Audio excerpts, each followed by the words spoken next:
vie, dans le nom de Jésus, qu'elle ne retourne pas à toi sans avoir produit son effet dans nos cœurs.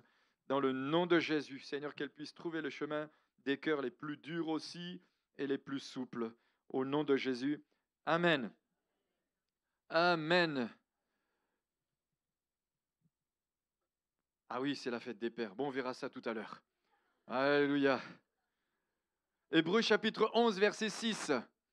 Amen. Or, sans la foi, il est impossible de lui être agréable, car il faut que celui qui s'approche de Dieu croit que Dieu existe et qu'il est le rémunérateur de ceux qui le cherchent. Or, sans la foi, il est impossible de lui être agréable. Alors peut-être ce matin, certains vont se dire, il veut nous parler de foi. C'est un peu ça, mais c'est pas tout à fait ça. C'est un peu ça. Le titre de mon message, c'est Connais-tu le Dieu du miracle comme un Dieu de miracle? Connais-tu le Dieu du miracle comme un Dieu de miracle? Comme dirait Michel Becbé, des fois un jour il me disait qu'il priait avec une maman qui disait Seigneur, fais des miracles. Connais-tu le Dieu du miracle comme un Dieu de miracle? On peut connaître Dieu, mais connaissons-le comme le Dieu du miracle ou le Dieu des miracles, comme étant ce Dieu qui est capable de faire des miracles. Amen. C'est pour ça qu'il est dit, or, sans la foi, il est impossible de lui être agréable. J'aimerais simplement qu'au travers de ce message, j'aimerais évidemment stimuler notre foi et nous rappeler que nous n'avons pas un tout petit Dieu, mais un Dieu tout-puissant. Peu importe ce que nous traversons, et ça a été rappelé tout à l'heure, peu importe ce que nous vivons, peu importe toutes les fois où nous avons prié, où nous avons demandé à Dieu de nous exaucer et nous n'avons pas été exaucés, peu importe pour toutes les fois où nous avons cru que Dieu allait faire un miracle et il ne l'a pas fait, peu importe. Je priais récemment encore avec une jeune fille qui a perdu sa maman il y a 10 ans, fille de pasteur, elle a perdu sa maman il y a 10 ans. Pourquoi Dieu ne l'a pas guérie? Je ne sais pas. J'ai aucune explication. Pourquoi Dieu n'a pas fait le miracle? Je ne sais pas. Elle était, le dernier jour, je suis allé la visiter et elle était en train de mourir et le Seigneur me dit, je l'ai guérie. Et elle est morte juste après. Je ne sais pas. Il y a des explications que nous n'aurons jamais. Mais ce matin, j'aimerais stimuler notre foi en nous rappelant que nous avons un Dieu tout-puissant, un Dieu de miracles et un Dieu de miracles qui veut faire des miracles au travers de toi et au travers de moi, qui veut faire des miracles au travers de chacun de nous. Amen. Alors il est évident qu'on ne peut pas parler d'un Dieu de miracle sans parler de ce Dieu qui a fait un miracle extraordinaire au commencement. Il est dit dans la Genèse au chapitre 1, versets 1 et 2, au commencement, Dieu créa les cieux et la terre. La terre était informe et vide, il y avait des ténèbres à la surface de l'abîme et l'Esprit de Dieu se mouvait au-dessus des eaux. Dieu est le Dieu qui a créé les cieux et la terre. Ça dépasse nos conceptions, ça dépasse notre intelligence, ça dépasse nos raisonnements. Et c'est vrai que nous sommes bien limités. Et pourtant, malgré le miracle de la création, et lorsque, pour ceux qui ont la joie d'aller courir dans la nature ou d'aller marcher dans la nature, on voit que la création est tellement extraordinaire. Même lorsqu'on voit notre création, je parle de la façon dont nous sommes créés, c'est pas le Big Bang quand même. C'est impossible. Ou alors vraiment le Big Bang est très fort. Hein. Ah, il est fort.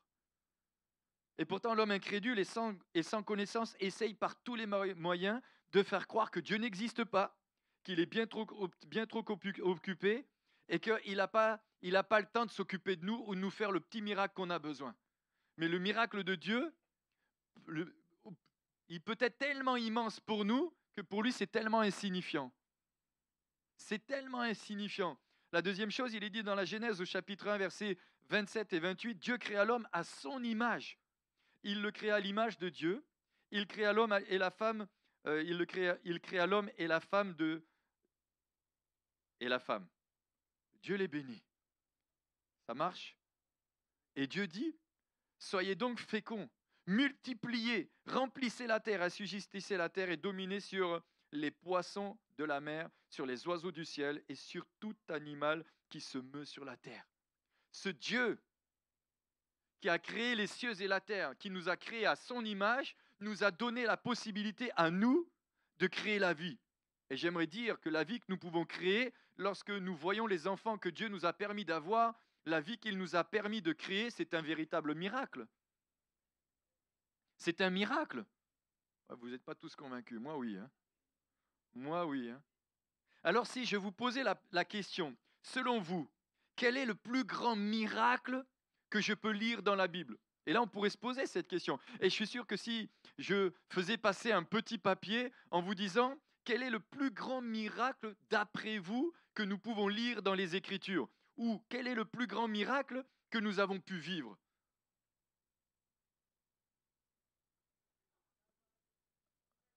Ah là là là là. Je ne vous ai pas donné l'opportunité de me répondre. J'ai posé une question, je ne vous ai pas dit, pouvez-vous me répondre? Parce que je sais qu'on peut tout noter sur un papier et on peut aller dans tous les sens. Non, je vous taquine en même temps. Mais je serais quand même curieux de. Mais j'ai pas le temps. Parce que je voudrais quand même parler. Après, on me dit, tu parles un petit peu. Non, on me dit rien. Mais n'empêche que l'un des plus grands miracles, enfin, selon mon regard, d'accord? Et j'ai quand même posé la même question à ma fille, à une de mes filles, à la dernière. C'est pour pas citer son nom, mais c'est pour qu'elle se reconnaisse. Elle m'a dit la résurrection du Seigneur Jésus. Et je crois que l'un des plus grands miracles, effectivement, je dis bien l'un, c'est la résurrection. La résurrection de Jésus. On pourrait parler aussi de la naissance de Jésus qui est un véritable miracle. Comment un Dieu si grand, un Dieu qui est au commencement de la création, est capable d'habiter le corps d'une femme pour devenir un homme extraordinaire qui est mort sans péché sur une croix? Ça, c'est pas un miracle? Alors pour moi, là, j'irai sans hésiter, sans trop hésiter quand même, que l'un des plus grands miracles ou le plus grand miracle, c'est la résurrection. La résurrection, c'est quoi? C'est vaincre la mort. C'est vaincre la mort. C'est redonner la vie à quelqu'un qui était mort. La résurrection de Jésus-Christ surpasse tout autre miracle de la Bible, car elle représente une victoire sur la mort. Elle représente une victoire sur la mort. Et nous avons, au travers de notre Seigneur Jésus, la victoire sur la mort. Grâce à sa résurrection, grâce à sa mort et sa résurrection, nous avons la vie et la vie éternelle. Et nous vivrons pour l'éternité avec Dieu. Actes chapitre 2, versets 24 et 36, il est dit, car Dieu l'a ressuscité en le délivrant des liens de la mort parce qu'il n'était pas possible qu'il fût retenu par elle. Impossible de le retenir. La mort n'a pas pu retenir notre Seigneur parce que Dieu est au-dessus de toute chose. Il est au-dessus de toute chose. Et c'est pour ça que ce matin, j'ai quand même envie de nous exciter à la foi et à nous inciter à regarder Dieu comme étant un Dieu de l'impossible, celui qui peut tout, celui qui change tout, celui qui est capable de l'impossible et celui qui est capable de venir instantanément dans nos vies maintenant pour nous délivrer ou nous guérir de quoi que ce soit que nous sommes en train de vivre. Pardonnez-moi ce langage un peu. Dieu l'a ressuscité en le délivrant des liens de la mort, parce qu'il n'était pas possible qu'il fût retenu par elle. Que toute la maison d'Israël sache donc avec certitude que Dieu a fait Seigneur et Jésus-Christ, celui que vous avez crucifié. Rien, rien et rien n'a pu retenir le Seigneur Jésus dans le tombeau. Ni la mort, ni le diable. Et ça, c'est important de l'entendre aussi. Ni la mort, ni le diable. Et parfois, le diable, dans les moments les plus difficiles que nous traversons, essaye de nous faire croire que Dieu ne peut pas agir ou que Dieu ne fera pas le miracle dont nous avons besoin. Parfois, il peut y avoir des situations avec nos enfants, il peut y avoir des situations au travail, il peut y avoir tellement de situations que ce moment-là, l'incrédulité vient et prend la place de la foi. Rien n'est impossible. 1 Corinthiens chapitre 15, verset 17 dira encore, « Et si Christ n'est pas ressuscité, votre foi est vaine. » Autant aller jouer au foot.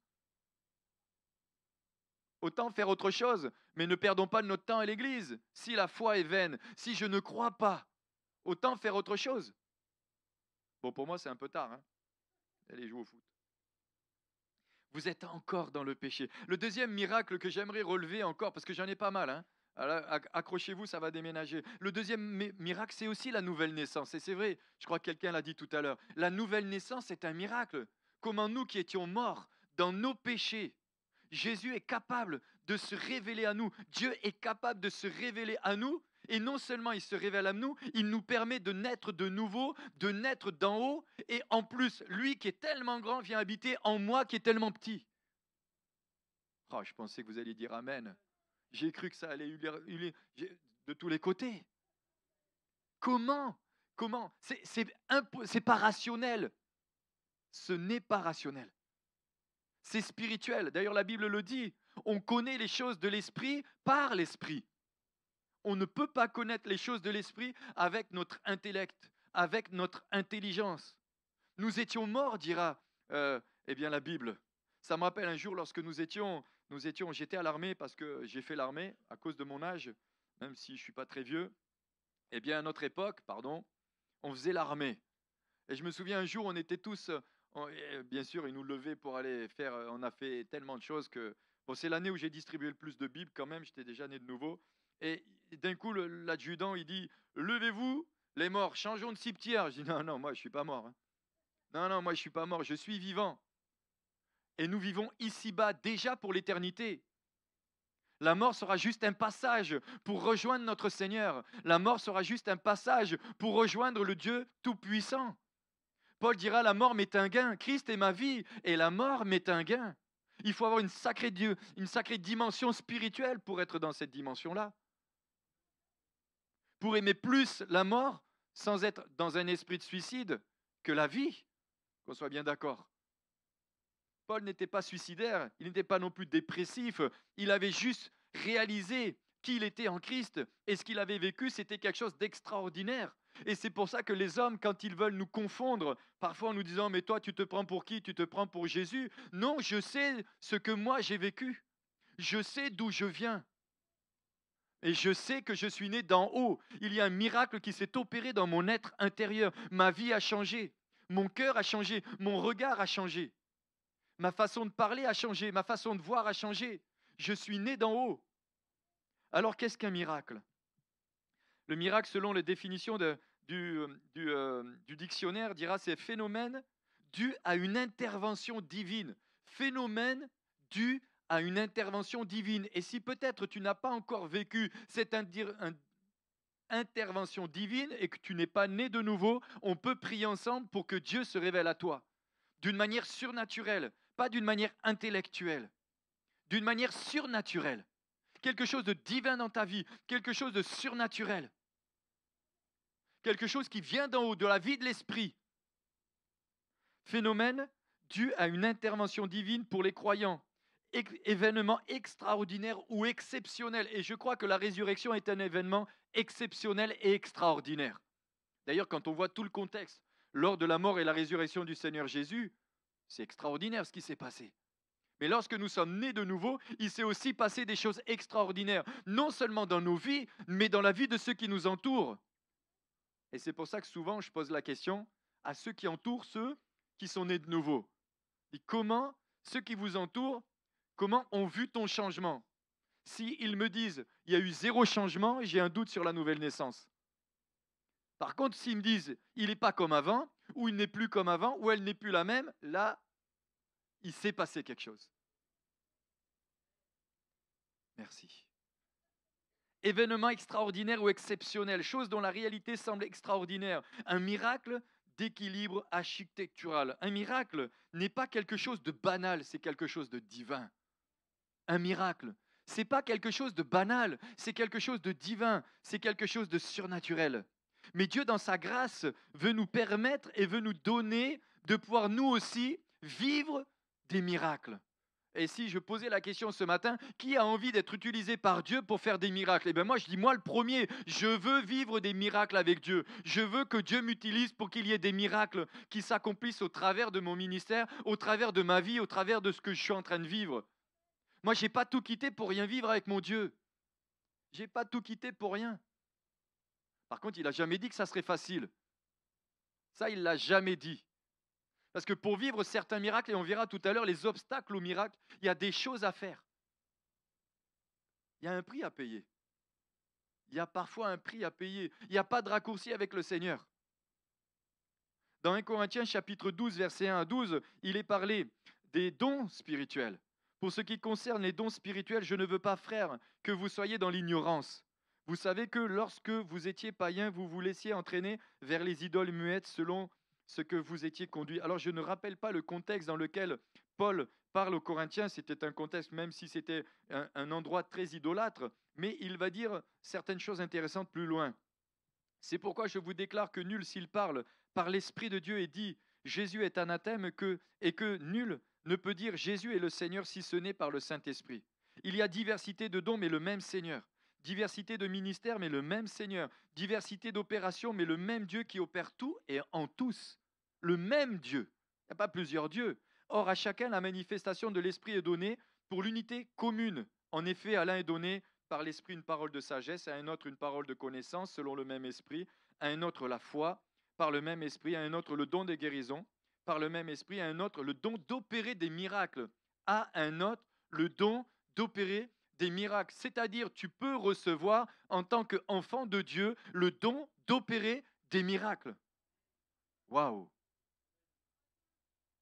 Non mais, moi ça me transcende, ça me percute. Le don d'opérer des miracles. Alors on verra qu'il y a Simon, le magicien, lui, voulait les miracles pour se faire glorifier lui, pour être glorifié lui. Non, le don de miracle, c'est pour pas que tu sois glorifié, c'est pour que Christ soit glorifié. C'est pour que le Seigneur Jésus soit glorifié. C'est pas pour que tu sois vu, c'est pour qu'il soit vu. C'est plus la même chose. C'est plus la même chose. À un autre la prophétie, à un autre le discernement des esprits, à un autre la diversité des langues, à un autre l'interprétation des langues. Un seul et même esprit opère toutes ces choses, les distribuant à chacun en particulier comme il le veut. Alors, je me suis dit qu'on allait un petit peu naviguer entre l'Ancien Testament et le Nouveau Testament pour faire brièvement, nous allons voir quelques miracles extraordinaires qui se sont produits dans la Bible. C'est pour ça que je vous ai dit, on va un petit peu aussi exciter notre foi à la croissance. Dieu change l'eau amère. Déjà dans l'Ancien Testament, Dieu a changé l'eau amère en une source d'eau dans le désert sous la conduite de Moïse et d'Aaron. Il a changé l'eau amère. Et lorsque je médite ça, ça me fait penser que peut-être nous aussi, parfois, lorsque nous marchons dans notre vie chrétienne, nous sommes un peu comme le peuple d'Israël, nous sommes dans l'amertume. Nous sommes dans l'amertume parce que Dieu n'a pas fait ce qu'il aurait dû faire à notre regard, et Dieu n'a pas dit ce qu'il aurait dû dire, ou Dieu ne nous a pas défendus comme il aurait dû nous défendre, ou Dieu n'a pas fait ce que nous aurions voulu qu'il fasse, et nous sommes un peu dans l'amertume. Non, ça vous est jamais arrivé? Ah non, vous êtes tellement spirituel. Ah ouais. Combien de fois ça m'est arrivé? Mais Dieu a changé l'eau amère en l'eau douce, c'est-à-dire que ce miracle qu'il a fait à cette époque-là, il peut encore le faire aujourd'hui dans ta propre vie, comme dans ma propre vie. Si tu es dans l'amertume, il peut changer cette amertume en une eau douce, une belle eau qui va sortir de ta bouche. Alléluia. L'eau amère de Mara, douce, devenue douce et potable après que Moïse cria à l'Éternel. Exode chapitre 15, versets 23 et 25. L'Éternel a fait tomber des écailles. Pardon, pas des écailles. Oui, il a fait tomber des écailles des yeux, ça c'est vrai. Mais il a fait tomber l'écaille. Je ne sais pas si vous avez déjà imaginé cette scène, toujours sous la conduite de Moïse et d'Aaron. Dans le désert, ils n'avaient plus rien à manger. Ils étaient entre j'allais dire Canaan d'un côté et l'Égypte de l'autre. Ils n'avaient rien à manger, le peuple était encore pas content, mais Dieu va faire un miracle pendant des années et des années, 40 ans même. Il va faire tomber des cailles du ciel pour que les croyants mangent tous les jours. J'avance. Il fait pleuvoir les cailles et la manne du ciel. Ça va là-bas, n'ayez pas peur, je vais dire la manne aussi. Détendez-vous. La manne, oui, oui, attendez, j'en suis aux cailles. Alléluia. C'est quoi qu'il a fait aussi? La manne. Ah oui, d'accord. Alléluia. Il a fait ça pendant 40 ans. Vous imaginez 40 ans, c'est pas 6 mois. Ça, c'est pas des petits miracles. Hein. Ça, c'est du miracle pendant 40 ans. Est-ce que tu as besoin de quelque chose en ce moment? Eh bien, il est capable de pourvoir et de faire le miracle dont tu as besoin. Pendant 40 ans, et vous pourrez lire ça, Exode chapitre 16. L'Éternel parle à Moïse, et un des miracles que nous avons tous envie de vivre, et pourtant nous sommes dans la nouvelle alliance, c'est que Moïse parlait face à face avec Dieu. Ils avaient cette grande conversation ensemble. C'est extraordinaire. Mais ça, c'est notre Dieu. C'est celui que nous prions. C'est celui avec qui nous intercédons. C'est celui avec qui nous avons une relation. Face à face. Ils étaient dans cette communion, dans cette religion, comme un homme parle avec son ami. Ce n'était pas avec un étranger, mais comme un homme parle avec son ami. C'est-à-dire, il y avait une telle intimité, une telle relation, un tel échange, un tel partage. Il y avait du cœur à cœur. Moi, j'ai discuté avec beaucoup de gens, ce n'était pas du cœur à cœur, c'était des discussions, mais des vrais amis. Des vrais amis. Ils avaient ce genre de relation, il avait ce genre d'intimité. Mais si Moïse avait ce genre d'intimité, tu peux l'avoir aussi. Tu peux toi aussi l'avoir. Alléluia. Alors, je vous dis, dans l'Ancien Testament, il en a fait. J'étais obligé de réduire un petit peu. Vous imaginez que Balaam, il a parlé avec son ânesse? Moi, j'ai un chat à la maison, je peux vous garantir. Il ne discute pas. Hein. Je l'appelle Brian. Vous savez pourquoi je l'appelle Brian? Il est toujours en train de brailler.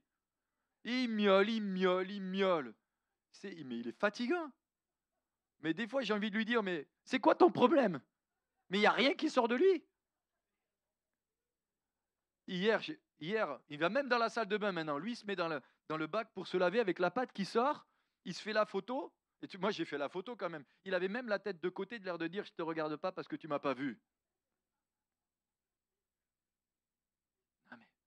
Alors que Balaam, il a eu une discussion avec son ânesse. Son ânesse va lui dire, mais pourquoi tu me tapes? Mais ça, c'est pas un miracle. Ça, c'est un miracle. Qui c'est qui a un chat à la maison? Est-ce qu'il vous a déjà tapé la causette, votre chat? Jamais. Michel Becbé, l'apôtre, quand je vais chez lui, il a de tout, lui, chez lui. Un jour, je lui avais amené un camembert. Il a un coq, il lui a piqué le camembert pour manger le camembert. J'ai dit, ton coq, il est vraiment...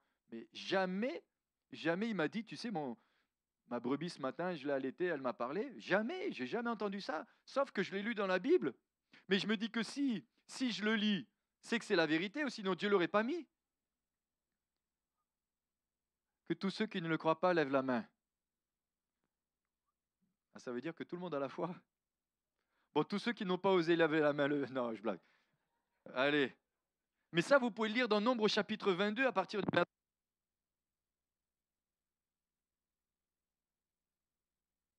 Même micro que ma femme l'autre jour.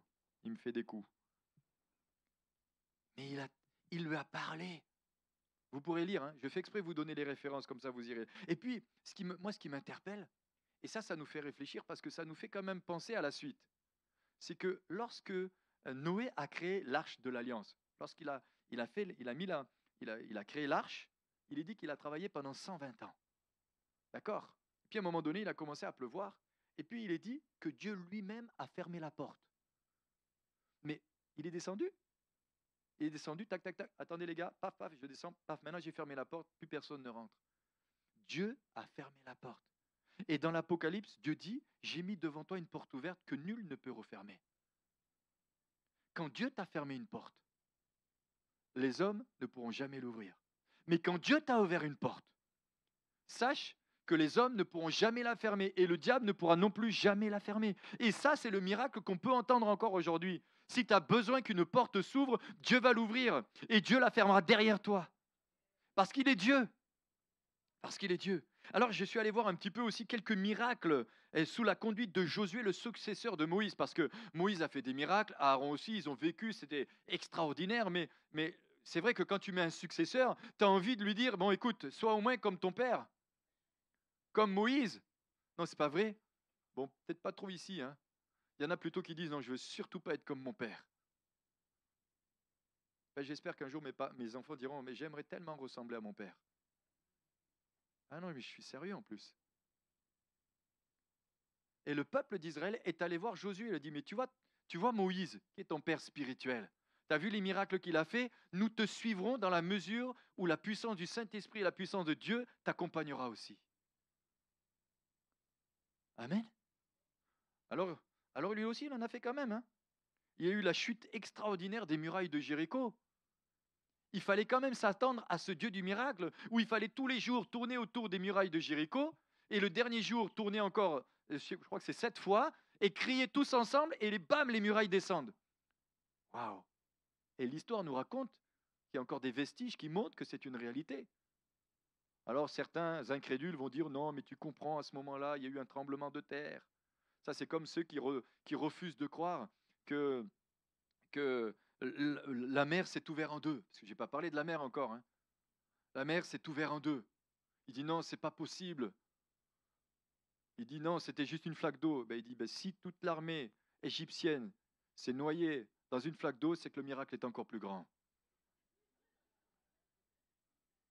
Ah, merci pour l'amen du fond. Alléluia. Et puis, dans ce livre, vous verrez que le soleil s'est arrêté. Le soleil s'est arrêté. Des fois, je me dis, mais moi, j'ai l'impression de courir après le temps. Là, tu te dis, le soleil s'arrête. Ouf, on va respirer 2 secondes. Le soleil s'est arrêté. Vous pourrez lire ça, Josué chapitre 10, versets 12 à 14. Et puis, il y a eu des miracles aussi extraordinaires au temps des juges. Moi, je vous dis, on va naviguer, on va finir très tard ça aujourd'hui. Mais Gédéon, un ange est apparu à Gédéon en lui disant, vaillant héros. Imaginez un ange qui apparaît maintenant et qui dit, vaillant héros, Ingrid. Vaillant héros, Ingrid. Non, mais c'est extraordinaire. Un ange apparaît. Et je vous dis, une fois, je l'ai vécu lorsque nous étions dans la forêt équatoriale et qu'on s'était perdu et qu'on ne savait plus si on était vraiment sur la bonne route, le bon chemin. Et puis là-bas, là, tu ne peux pas te blaguer parce que si tu perds et que tu n'as plus d'essence, tu rentres à pied, mais tu as 500 km à pied, hein. Et à un moment donné, on voit quelqu'un juste à côté, on lui pose la question, bien habillé, bien français, nickel, et incroyable. Il nous dit, vous avez tant de kilomètres, vous tournez à droite, vous avez tant de kilomètres, et puis etc. On se dit, waouh, on se retourne, plus personne. Là, tu dis, waouh, un ange lui apparaît. Un ange apparu à Gédéon à Ophra, sa ville, et s'assit sur un terrain. Vous pourrez lire Juge chapitre 6, versets 11 à 22. Et puis, Gédéon, non seulement, il était quand même, il manquait un peu d'assurance quand même, hein, mais il va lui dire, écoute, je veux bien croire en toi, mais j'aimerais quand même avoir un signe. Et si tu me donnais une toison? Je vais te mettre une toison, et il faudrait que seule la toison, hein, lorsqu'il va y avoir la rosée, eh bien, seule la toison doit être mouillée. Moi, ça me rappelle souvent les jeunes quand ils veulent se marier. Non, c'est pas les jeunes ou les moins jeunes. On va demander une toison au Seigneur. Qui a déjà employé ce langage? On va demander une toison. Non, mais n'ayez pas peur de le. Michel, moi, je t'ai repéré. Vas-y. Ah, quand même. Oh, les autres, mais vous l'avez pas dit, mais vous l'avez pensé quand même, je suis sûr. Alors, vous avez dit, on va demander un signe. Ça fait plus spirituel d'un coup. Mais tous, non, pas vous, bon, ok, pour les autres, c'est bien. N'empêche qu'il a demandé une toison, mais Dieu l'a exaucé. Vous imaginez, la rosée est tombée que sur la natte. Alors comme il était encore un peu incrédule, il dit, bon, maintenant on va faire l'inverse. Et la nuit d'après, que la natte, il n'y avait rien. C'est extraordinaire. Et puis, je me suis dit encore que, et ça c'est un miracle quand même, qui est quand même incroyable. Tout le monde connaît Manoach, non? Vous avez déjà entendu parler de Manoach? Oui, je vois qu'il y en a qui connaissent. Manoach, c'est la mère de Samson. Quand je réfléchissais à ce message, le Père, qu'est-ce que j'ai dit? L'ange de l'Éternel apparut à Tsoréa, à la femme stérile de Manoach. Pardon, c'est le Père. C'est parce que, heureusement que j'ai ma femme qui est là, hein, quand même. Mais parce que je veux me focaliser mon attention sur Samson. N'empêche que, si tu es stérile, le Dieu du miracle, il peut faire quelque chose. Et là, je suis en train de parler de miracles qui se sont produits dans l'Ancien Testament. Mais quand on voit la naissance, et je sais qu'au milieu de nous, il y a des personnes qui étaient stériles, qui ont eu des enfants. J'ai côtoyé des personnes qui étaient stériles. Priez, le Seigneur les a bénis, le Seigneur les a gardés, le Seigneur leur a donné des enfants.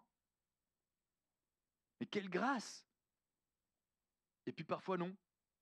Ça, c'est l'incompréhension. Juge chapitre 13, versets 2 à 25. Mais Samson, quand on regarde Samson, il y a un miracle que Dieu a fait au travers de lui qui m'a vraiment impressionné. Peut-être que vous connaissez, hein? lorsque Juge chapitre 16, versets 1 à 3, il est dit, Samson arracha vers minuit, au lieu de dormir, les battants de la porte de la ville de Gaza. Alors si quelqu'un connaît le poids de ces deux portes, j'ai cherché à savoir le poids de ces deux portes, mais à mon avis, les deux portes de la ville de Gaza, à mon avis, le poids, ça doit être quelque chose. Hein. Mais lui, il a pris les deux portes, il se les a mis sur les épaules et il est monté en haut de la montagne. À minuit, il n'y a vraiment rien d'autre à faire. Hein. Mais vous imaginez le miraculeux qui accompagnait cet homme? Et des fois, je me dis, mais Seigneur, si on avait simplement la moitié de ce que lui, il fait. Et je me dis, c'est pas qu'on devrait avoir la moitié, si on avait au moins la dimension de foi qu'il a. Vous allez comprendre où je veux arriver. Les battants de la porte de la ville de Gaza, avec les deux poteaux de la barre, les mirent sur ses épaules et les porta sur le sommet de la montagne qui est en face d'Hébron. Sur le sommet de la montagne.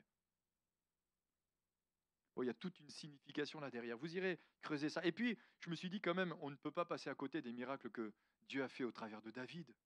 David, ce merveilleux musicien, ce chantre de l'Éternel extraordinaire, qui commence à jouer de la harpe. Et le mauvais esprit qui était sur Saül est parti. Ça me rappelle un jour, je me rappelle, et puis j'étais jeune dans la foi, je commençais à griller, je devais jouer 2-3 notes de guitare, et puis je dis à ma sœur, tiens, je vais te jouer un petit morceau. Au moment où je joue j'allais dire de la harpe, non, non, je ne me prends pas pour David non plus, et je ne me prends pas pour un autre non plus, mais bon, je lui joue 2-3 notes, paf, elle me dit, il y a quelque chose qui m'a traversé. Il ne faut pas minimiser les petites choses. Récemment, je disais encore, et j'avais reçu cette parole, ne minimisons pas les petits commencements, parce que c'est les petits commencements qui font des grands miracles. C'est les petits commencements qui font les très grands miracles. Alors, David a été utilisé par Dieu, le mauvais esprit est parti. David, là vous pourrez lire dans 1 Samuel 16, 13 à 23, c'est pour ceux qui prennent des notes. Hein. Et puis, David a tué un ours et un lion. Je ne sais pas si vous avez déjà rencontré un ours ou un lion. C'est pas commun quand même. Hein. Ici, moi je vais souvent courir, et j'aime bien aller courir là. Moi, le chien, quand il est tout petit comme ça, tout petit, je me méfie. Je me dis, celui-là, je me rappelle un jour, celui-là, on ne sait jamais. Un jour, je lui dis, c'est bon, je peux courir. Non, il est très gentil, vous inquiétez pas. M'a montré ses dents. Et là, il y a 2 jours, je vais courir et je vois une femme qui commence à serrer son chien, mais un chien, un molosse comme ça. Je me dis, c'est bon, pourquoi elle le tient? Mais d'un coup, je fais 1 mètre à côté, le chien, il a voulu me sauter dessus. Je me suis dit, bon, mais c'est pas un ours, c'est pas un lion. Mais lui, sans problème, il tua un ours et un lion. 1 Samuel 17, 32 à 37. Et puis, il a tué Goliath.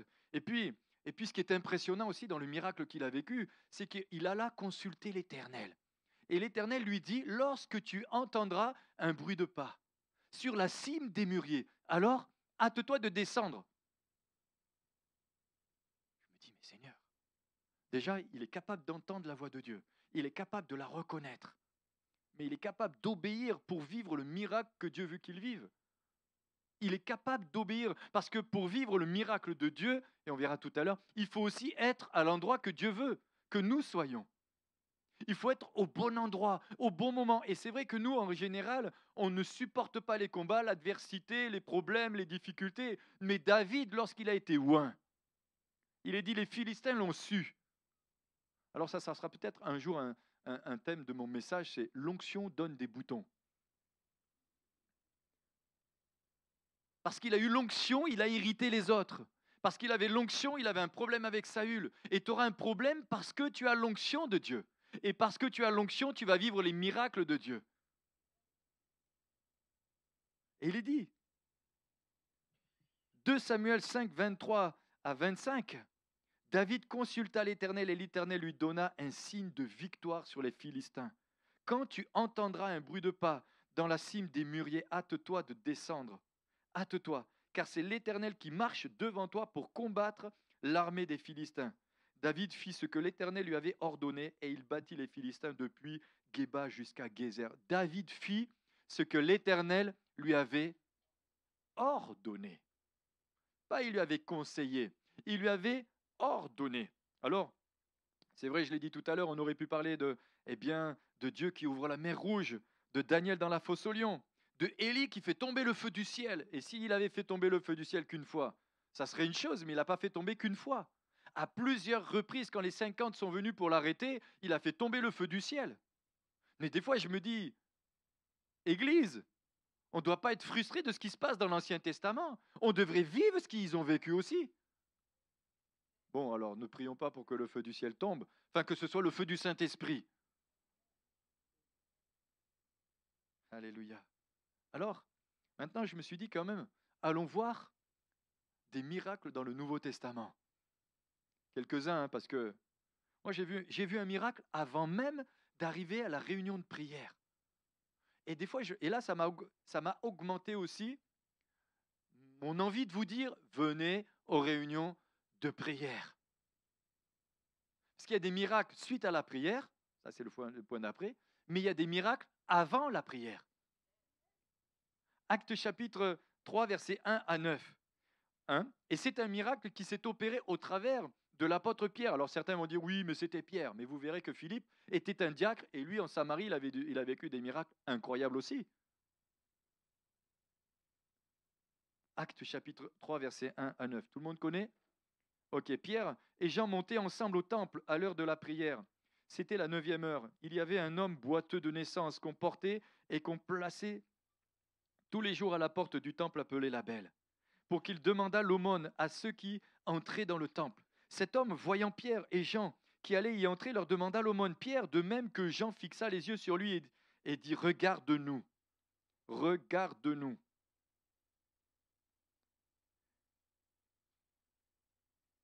Ça me rappelle hier parce que j'ai rangé la chambre à ma fille et je lui dis, regarde-moi. Et je lui dis, regarde bien ce que je viens de faire. Regarde-nous. Regarde bien et regarde-moi bien dans les yeux. Regarde-moi attentivement. S'attendant à recevoir quelque chose. Alors Pierre lui dit, je n'ai ni argent ni or. En fait, j'ai rien. J'ai peut-être rien, mais j'ai tout ce dont tu as besoin. Et nous avons peut-être rien, mais nous avons tout ce que nous avons besoin. Et nous avons tout ce que tu as besoin. Et lui, en l'occurrence, c'était même pas de l'argent qu'il avait besoin. C'était pas des finances qu'il avait besoin. Il n'avait pas besoin qu'on lui achète le casse-croûte pour le midi. Il avait juste besoin du miracle de la guérison. C'est ça qu'il avait besoin. Et nous l'avons parce que nous avons un Jésus qui guérit. Nous avons un Dieu tout-puissant qui guérit encore aujourd'hui. Et tu l'as parce que Dieu guérit. Regarde. Mais ce que j'ai, je te le donne au nom de Jésus-Christ de Nazareth. Lève-toi et marche. Et le prenant par la main droite, il le fit lever. Au même instant, ses pieds et ses chevilles devinrent fermes. D'un saut, il fut debout et il se mit à marcher. Et il entra avec eux dans le temple, marchant, sautant et louant Dieu. Tout le monde le vit, marchant, louant et sautant. Amen. J'ai envie de dire qu'il y a des miracles qui se produisent en allant à la réunion de prière. Amen. Merci pour le Amen. Eh oui.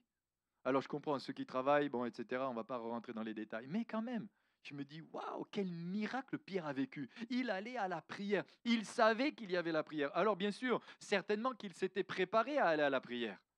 Mais n'empêche que c'est là qu'il a vécu ce miracle. Et on en parle encore aujourd'hui. On en parle encore aujourd'hui. Et puis, j'ai envie de dire aussi qu'il y a eu un miracle, il y a des miracles extraordinaires qui se sont produits au travers de Philippe l'évangéliste. Mais Philippe l'évangéliste était un diacre exceptionnel. Dans le livre des Actes, on voit que les disciples, ils faisaient tellement de choses et on dit non, on fait trop de choses. Les apôtres ont dit on fait trop de choses. Il faut que vous choisissiez des gens qui vont servir aux tables. Et ils ont choisi Philippe le diacre. Et parfois, on a l'impression qu'être diacre, c'est un petit peu, je le dis comme ça, hein, ça peut sembler être péjoratif. Mais un diacre comme lui, c'est pas mal, hein? Que Dieu fasse lever autant de diacres comme lui au milieu de nous. Moi, j'ai connu un diacre qui s'appelait Anacondia. C'était un évangéliste en Amérique latine. Pour ceux qui connaissent, il était en Argentine. Mais il faut voir les miracles qu'il a fait, cet homme. Un jour, il a prié pour moi et je me suis dit, waouh, quelle dimension spirituelle j'ai senti. Et vous verrez que Philippe, l'évangéliste, qui était un diacre exceptionnel, Actes chapitre 8, versets 5 à 23, il est dit, les foules tout entières étaient attentives à ce que disait Philippe lorsqu'elles apprirent et virent les miracles qu'il faisait. Mais il faut savoir une chose, c'est qu'il a été persécuté, lui comme les autres, et lui est parti en Samarie pour annoncer l'évangile. Mais pour vivre des miracles que Dieu veut que nous puissions vivre, parfois il va falloir passer par la case persécution. Et lui, il a osé aller dans un endroit où personne ne voulait aller, parce que les Juifs et les Samaritains n'avaient pas de relation. Ils n'avaient pas de relation ensemble. Mais il est allé en Samarie, et Dieu faisait des miracles extraordinaires au travers de ses mains.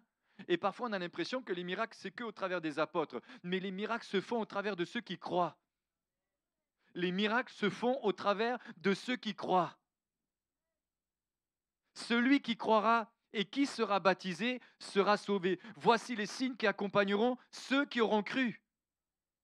Ceux qui auront cru. Et vous lirez ce texte qui est tellement extraordinaire. Ensuite, les disciples arrivent. Eh bien, Jérusalem, ils entendent qu'il se passe des choses incroyables en Samarie. Ils envoient Pierre et Jean et ils vont poser la question, avez-vous reçu? Ça, c'est Acte 19, mais là, pareil, ils vont imposer les mains à tous ceux qui ont cru et ils vont recevoir le Saint-Esprit.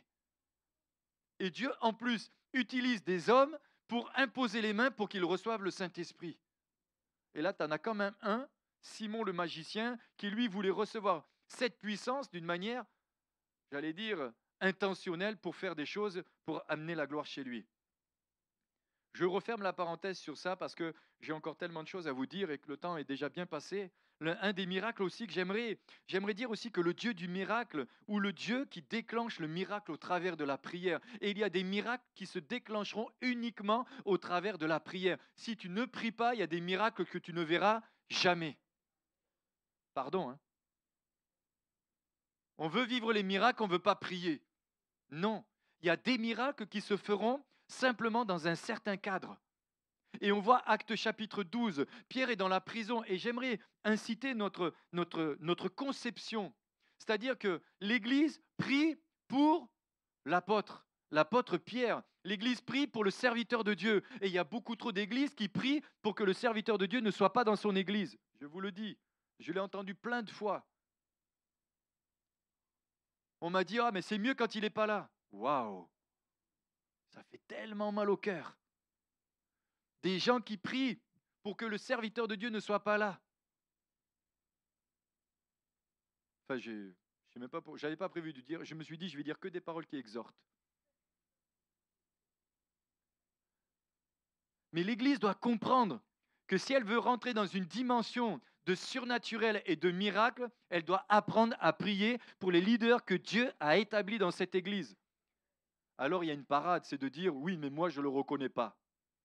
Oui, mais que tu le reconnaisses ou pas, si Dieu l'a établi, c'est Dieu qui l'a établi. Tu peux faire ce que tu veux. Tu peux dire ce que tu veux. C'est Dieu qui l'a établi. Et si tu as un problème, tu vois avec Dieu. C'est tout. Et là, l'Église, elle est dans la prière. Elle intercède, elle prie, elle prie, elle prie et elle prie encore. Et elle ne prie pas pour que je ne sais quoi, elle prie pour Pierre qui est enfermé dans la prison. Et ça, c'est quelque chose qu'on doit avoir. On doit avoir cette compréhension. C'est de prier pour les hommes de Dieu que Dieu a établis, pour qu'au travers de ces hommes-là, ils soient conduits par le Saint-Esprit, ils soient dirigés comme Dieu le veut et qu'ils fassent ce que Dieu leur demande de faire. Pas qu'ils fassent ce que l'Église voudrait qu'ils fassent. Et ça, c'est aussi une différence. C'est que parfois l'Église voudrait que nous fassions ce qu'elle veut. Moi, je me rappelle, j'allais visiter quelqu'un à une certaine époque. Et puis, chaque fois que j'arrivais chez elle, elle me mettait la liste. J'avais l'impression d'arriver à la liste de courses. Bon, tu pries pour ça, tu pries pour ça, tu pries pour ça, tu pries pour ça. Je dis bon, parce qu'on est quand même pasteur, donc j'ai prié pour tout ça. Mais il y a des moments où je dis non, mais je voudrais prier pour ça. Ah, ça change, hein. Mais si l'Église rentrait dans la dimension de compréhension, elle verrait beaucoup plus de miracles. Elle vivrait beaucoup plus de miracles. Ça, j'en suis persuadé, j'en suis convaincu. Et un jour, Dieu m'a parlé clairement. Et il m'a dit, l'Église ne veut pas. Et si l'Église ne veut pas, Dieu ne fait pas ce que l'Église ne veut pas. Et ce n'est pas la faute de Dieu. Et c'est parfois pas la faute des serviteurs de Dieu. C'est la faute de ceux qui ne veulent pas. J'avance. N'empêche que l'Église était dans la prière. Elle intercédait pour Pierre qui était en prison. Ils ont tellement intercédé qu'un ange est rentré dans la prison, a secoué Pierre. Lui, il était dans un profond sommeil, Actes chapitre 12, du verset 1 au verset 16. Il dormait tellement qu'il a fallu qu'il lui tape sur le côté. Alors, j'avais raconté cette histoire il n'y a pas longtemps et je vais le raconter encore ce matin. Ça me rappelle un jour, quand j'ai un petit peu cette image, quand l'ange lui a tapé sur le côté. Il est dit, il a frappé sur le côté. Donc, je ne sais pas comment il l'a frappé, mais est-ce qu'il l'a frappé doucement ou est-ce qu'il l'a frappé un bon coup? Parce qu'un jour, ma femme est rentrée dans le lit, elle m'a mis la main sur les côtes, elle m'a explosé les côtes. Je me suis dit, si l'ange il a tapé de la même façon,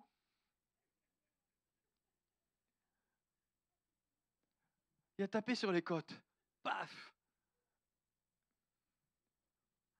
Elle ne sourit pas. N'empêche que j'ai eu mal. Maintenant, je me dis, attends, avant de rentrer, je me pousse. On ne sait jamais. Il a tapé sur les côtes, il était dans un tel profond sommeil. Certainement que la prière de l'Église avait fait son effet, il était dans le repos, il savait. Mais n'empêche qu'il y a des miracles qui s'opéreront uniquement parce que nous sommes dans la prière. Uniquement parce que nous avons compris que nous devons intercéder, nous tenir à la brèche. Prie, intercéder. Et puis j'avance, vous lirez. Donc, il est dit, vous connaissez l'histoire, l'ange l'a réveillé, il pensait faire un rêve, et les portes de la prison se sont ouvertes. Elles se sont ouvertes d'elles-mêmes. Pas besoin de clé. Avec le Dieu du miracle, tu n'as pas besoin de clé. C'est instantané. Et puis, il y a des miracles qui s'opéreront parce qu'il y aura des confessions. Il y a des confessions qui doivent être aussi faites pour déclencher le miracle. Actes chapitre 19, versets 18 à 20, il est dit « Plusieurs de ceux qui avaient cru venaient confesser et déclarer ce qu'ils avaient fait. Et un certain nombre de ceux qui avaient exercé les arts magiques, ayant apporté leurs livres, les brûlèrent devant tout le monde, et on en estima la valeur à 50 000 pièces d'argent. C'est ainsi que la parole du Seigneur croissait en puissance et en force. » Je me rappelle un jour, il y avait une personne qui était au milieu de nous, c'est la nièce d'une personne qui est au milieu de nous. Elle avait des écrits d'un oncle ou d'un parent qui avait des choses sur la franc-maçonnerie. On a prié des mois et des mois. Je me rappelle, on était au fond, une petite personne, c'est pas péjoratif, elle a retourné les tables du fond. Quand on chassait les démons, elle me menaçait. Et un jour, on a décidé de récupérer tout ce qu'elle avait chez elle. On les a brûlés chez nos bien-aimés. Je ne vais pas citer leur nom. On a tout brûlé. Aujourd'hui, c'est une personne qui évangélise dans les rues. C'est une personne qui est complètement changée. Ces derniers temps, il y a des jeunes qui m'ont confessé des choses. Je me dis, waouh, le courage qu'ils ont eu de confesser. Certains témoignages, et c'est impressionnant, j'allais dire, la manière dont ils ont pu confesser. Récemment, je disais à quelqu'un, c'est dangereux d'être dans mon bureau. Elle a confessé quelque chose. On a prié pour elle. Bam! Délivrance. Délivrance. Elle avait un collier ou un bracelet. Je dis non, il faut que tu le jettes. Elle nous l'amène, on le casse. On était à la salle à manger cette fois-ci. Bam! Elle retombe encore. Des délivrances parce qu'il y a confession, il y a restauration. Et le miracle s'opère lorsque je confesse, lorsque j'accepte de confesser.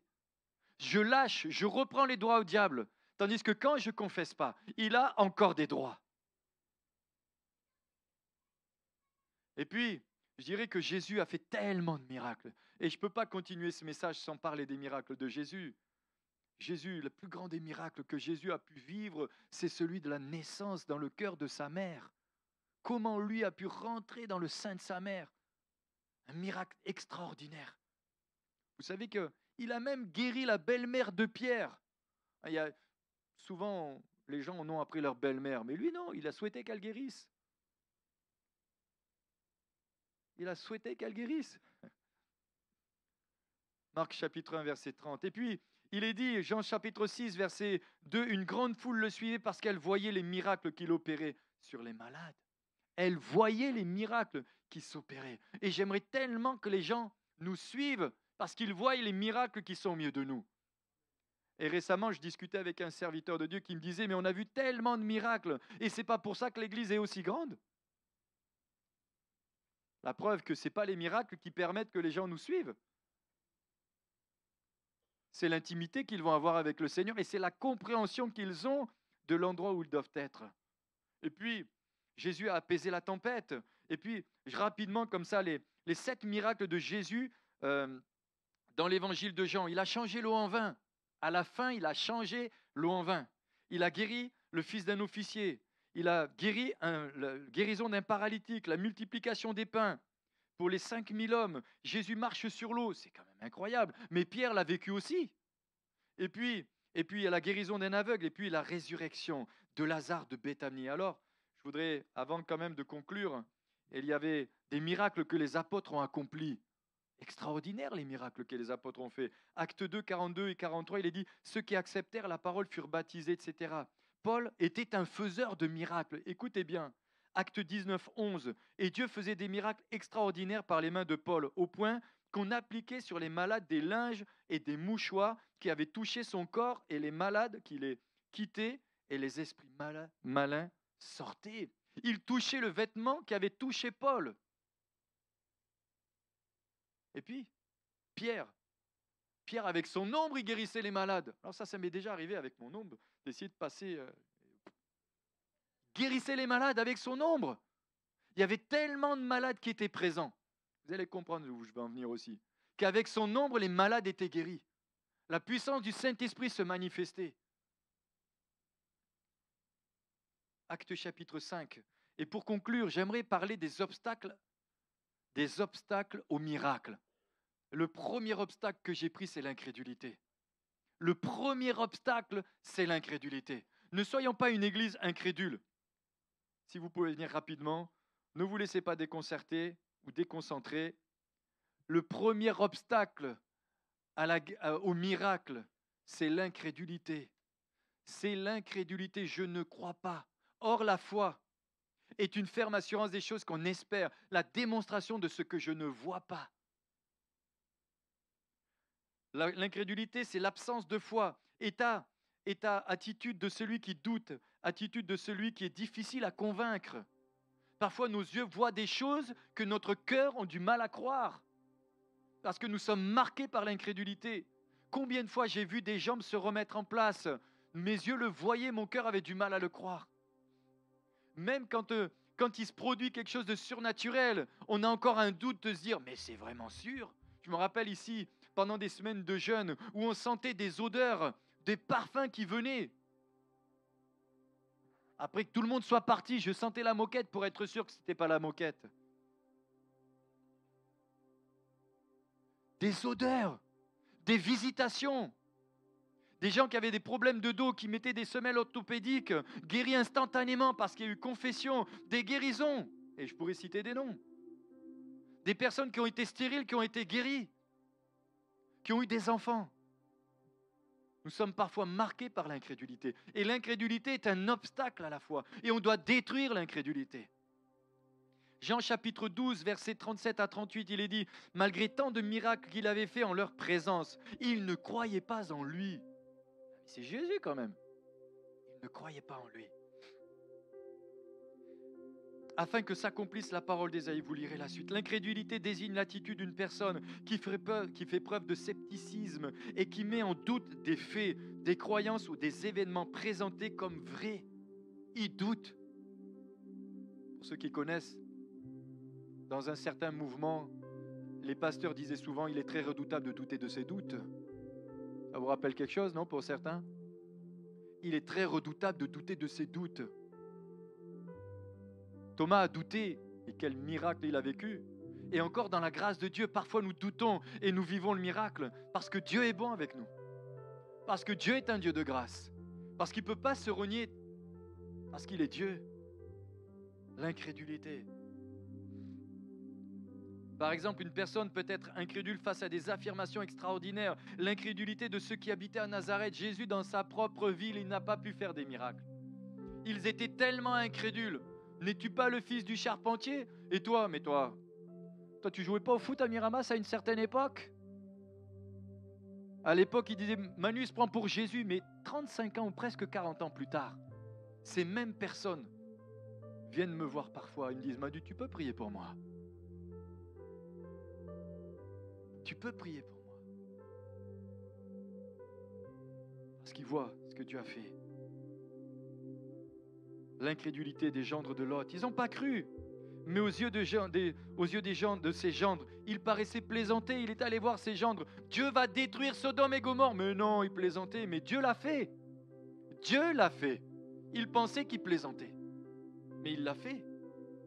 L'incrédulité de l'officier, je n'ai pas le temps de rentrer dans les détails. Les disciples de Jésus n'arrivaient pas à chasser les démons. Ils n'arrivaient pas à chasser les démons. Matthieu 17, 19 dira, alors les disciples s'approchèrent de Jésus et lui dirent en particulier, pourquoi n'avons-nous pu chasser les démons? Pourquoi? Et Jésus leur dira, c'est à cause de votre incrédulité. Alors il dira aussi, cette sorte de démon ne sort que dans le jeûne et la prière. Mais ils n'ont pas cru.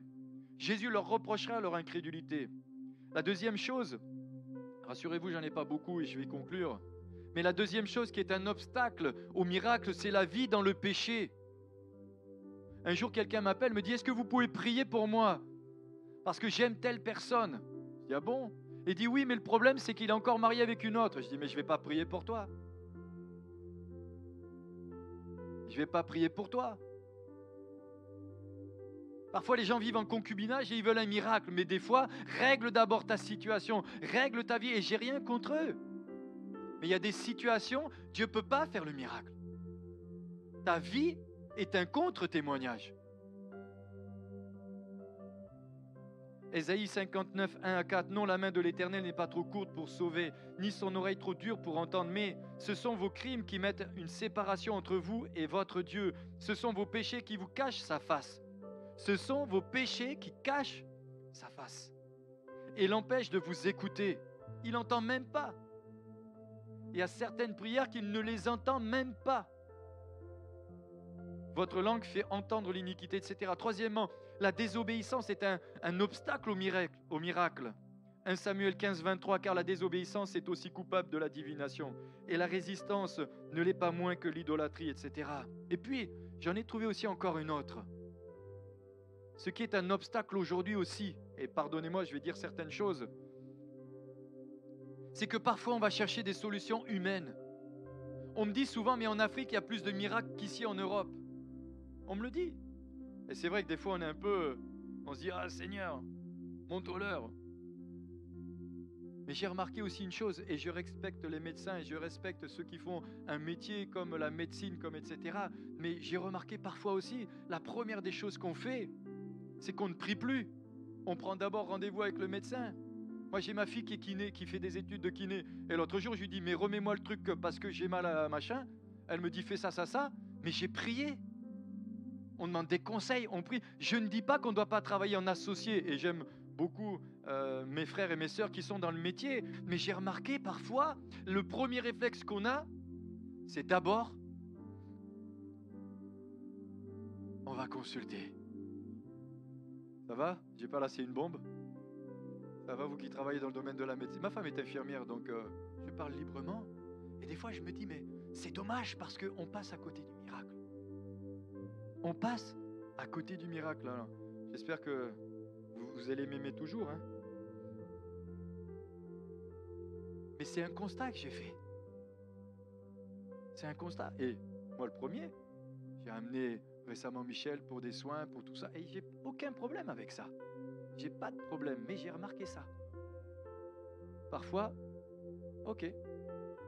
Mais quand on est dans certains endroits où on n'a rien, où on n'a plus rien, où on n'a aucune solution, où la seule solution c'est Dieu. Bien sûr que moi-même en Afrique j'ai construit une pharmacie avec des médicaments génériques. Donc je comprends la souffrance, la douleur. Je comprends que parfois il y en a qui partent. Tu te dis mais Seigneur, s'il y avait eu juste un médecin, et je suis d'accord avec ça. Mais écoutez bien ce que j'essaie de transmettre comme message.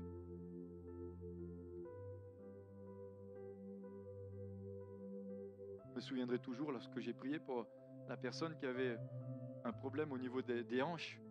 Et elle avait une jambe plus longue que l'autre. Et elle avait une semelle orthopédique. Une fois qu'on a prié qu'elle a été guérie, elle n'arrivait plus à marcher correctement parce que la chaussure, elle n'allait plus. La chaussure n'allait plus. Et parfois, on voit des miracles extraordinaires. Parce que la première des choses qu'on fait, c'est qu'on se tourne vers lui. On se tourne vers lui. On se tourne vers ce Dieu-là.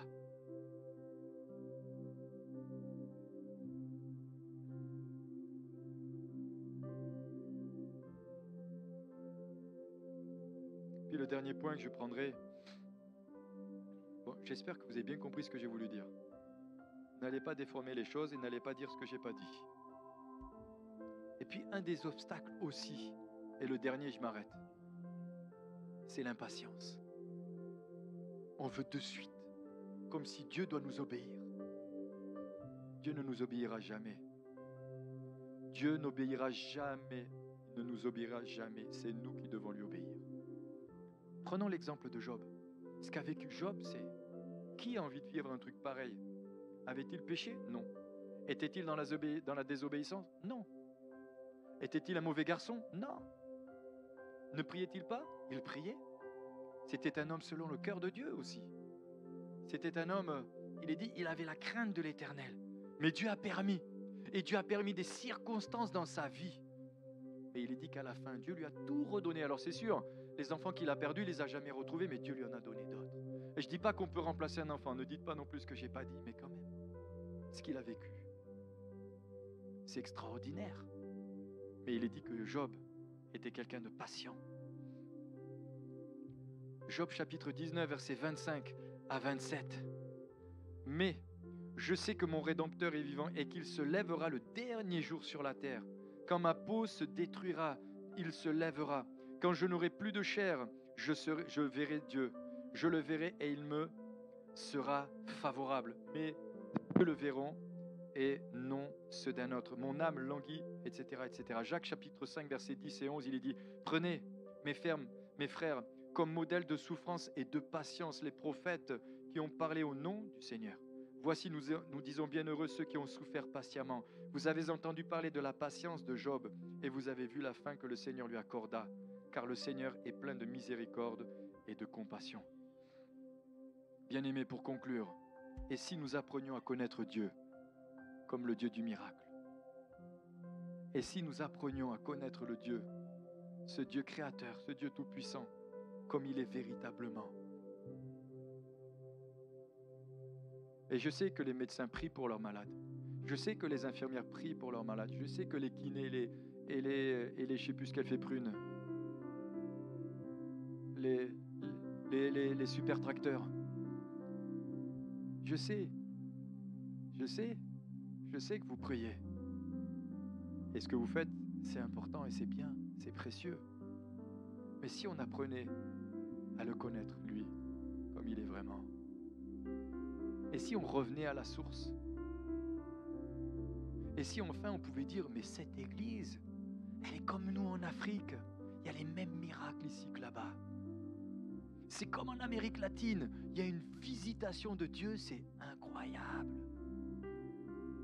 Peut-être parce qu'il y a des gens qui seront ici et qui sommes ici, comme ceux qui sont là-bas, s'attendant simplement à ce Dieu du miracle. Est-ce qu'on peut se lever un instant? Hébreux 3,12 dira, prenez garde, frères, que chacun de vous n'ait pas un cœur mauvais, incrédule, au point de se détourner du Dieu vivant, mais exhortez-vous les uns les autres, chaque jour, aussi longtemps qu'on peut dire aujourd'hui, afin qu'aucun de vous ne s'endurcisse par la séduction du péché. Seigneur, je te bénis, je te rends grâce et je te remercie. Je te remercie pour ta parole. Je te remercie parce que, Seigneur, nous voulons te connaître comme étant le seul vrai Dieu. Nous voulons te connaître comme étant le Dieu du miracle. Nous voulons te connaître comme étant le Dieu de l'impossible. Mais nous voulons te connaître aussi comme étant utilisé entre tes mains pour accomplir des miracles. Seigneur, ce matin encore, nous voulons te dire, sers-toi de nous. Sers-toi de nous, que la vie de Dieu coule dans cet endroit, que le miraculeux de Dieu coule dans cet endroit, Que le surnaturel de Dieu coule dans cet endroit. Que le divin de Dieu coule dans cet endroit. Que la puissance de ton esprit soit à l'œuvre au milieu de nous et que nous puissions te connaître, toi, le seul vrai Dieu, comme nous devons te connaître. Sois béni, sois glorifié dans le nom de Jésus. Amen. Amen. Est-ce qu'on peut